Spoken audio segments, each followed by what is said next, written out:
nagsimula taong 1914 at sa Serbia ito nag-umpisa. Ang mga putok na gumulantang, mga imperyo at ang alyansa, agad pumasok sa gulo, tren serek haba-haba, labanan sa gabi at araw man. Maligayang pagdating sa aming talakayan tungkol sa kasaysayan at kaganapan na nagbunga ng isa sa pinakamalaking digmaan sa kasaysayan ng mundo, ang unang digmaang pandaigdig.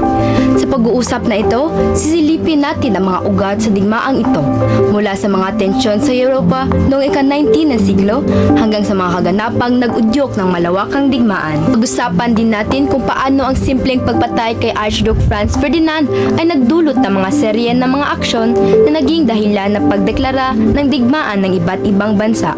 Tatalakayin din natin ang mga alyansa, ang pag-usbong ng nasyonalismo at ang iba pang mga salik na umantong sa pagputok ng digmaan noong 1914. Sumama sa amin habang binabalikan natin ang mga pangyayari at mga tauhang nagsilbing dahilan sa pagsiklab ng unang digmaang pandaigdig. Handa na ba kayo?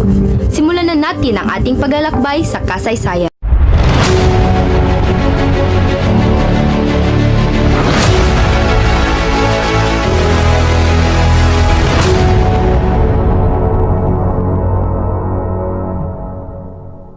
Nagsimula ang unang digmaang pandaigdig o World War I sa pagkamatay ni Archduke Franz Ferdinand, ang tagapagmana ng trono ng Austria-Hungary.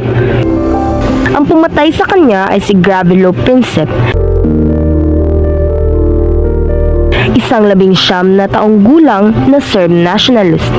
Ang pagpatay na ito ay nagdulot ng alitan sa mga bansa sa Europa, ngunit ang pinagmulan ng hidwaan ay nagsimula pa noong ika-19 na siglo. Noong 1871, matapos ang digmaan sa pagitan ng Pransya at Alemanya o ang Franco-Prussian War, nakuha ng Alemanya ang probinsya ng Alsace-Lorraine mula sa Pransya. Ito ang nagudyok sa Alemanya na maghanap ng mga kaalyado upang mapanatili ang kapangyarihan nito at maiwasan ang muling pag-atake ng Pransya. Nakipag-alyansa ang Alemanya sa Italy at Austria-Hungary na tinawag nilang Triple Alliance. Sa kabilang banda, may hindi matibay na kasunduan ng Alemanya sa Russia dahil sa masamang relasyon ng Austria-Hungary at Russia. Ang Pransya naman, dahil sa pagkatalo sa Alemanya, nakipag-alyansa sa Russia para mapalakas ang kanilang posisyon. Kasama ang Great Britain, bumuo sila ng Triple Entente.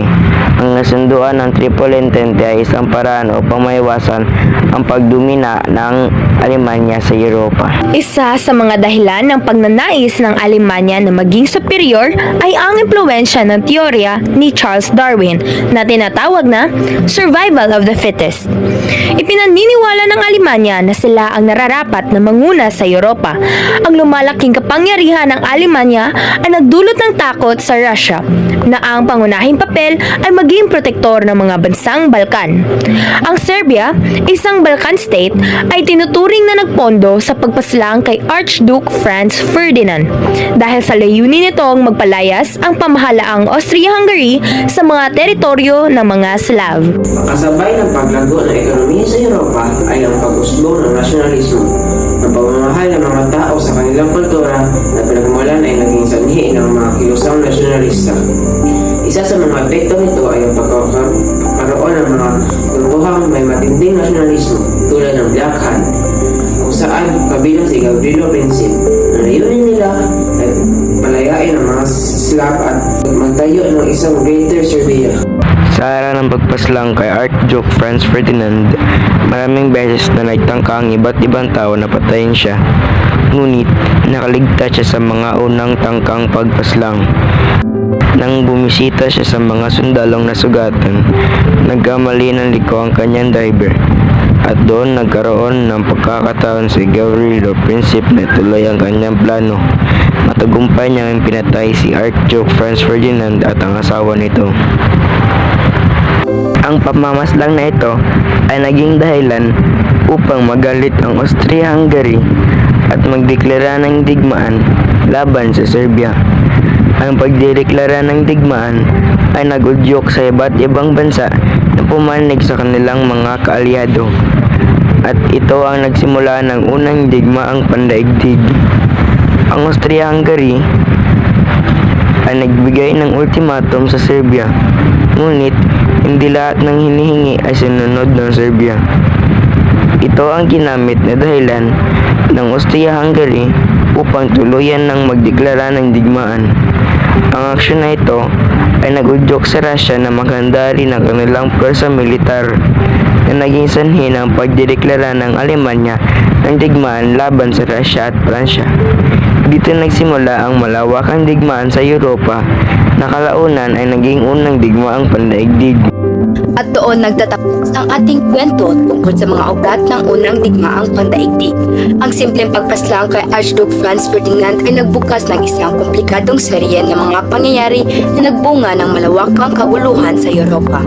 Ang mga alyansa, ang lumalaking nasyonalismo at ang pagnanais ng kapangyarihan ay nagkasama-sama upang magdala ng digmaang humubog sa kasaysayan ng mundo.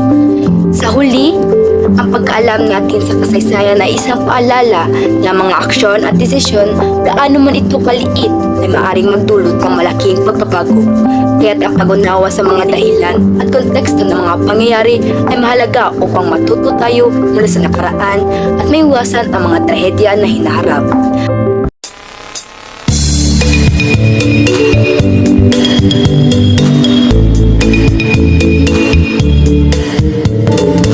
Maligayang pagdating sa dakilang sa unang dakilang digmaan. Ito ay nagtapos taong 1918. Europa ay napuno ng luha. Mga tangke at gas binuhos, mga bansa ay naglaban. Libo-libo ang namatay, sunduan sa Versailles natapos. Maraming salamat sa pakikinig at sana'y may matutunan kayo sa ating talakayan. Hanggang sa susunod na paglalakbay sa kasaysayan. Paalam.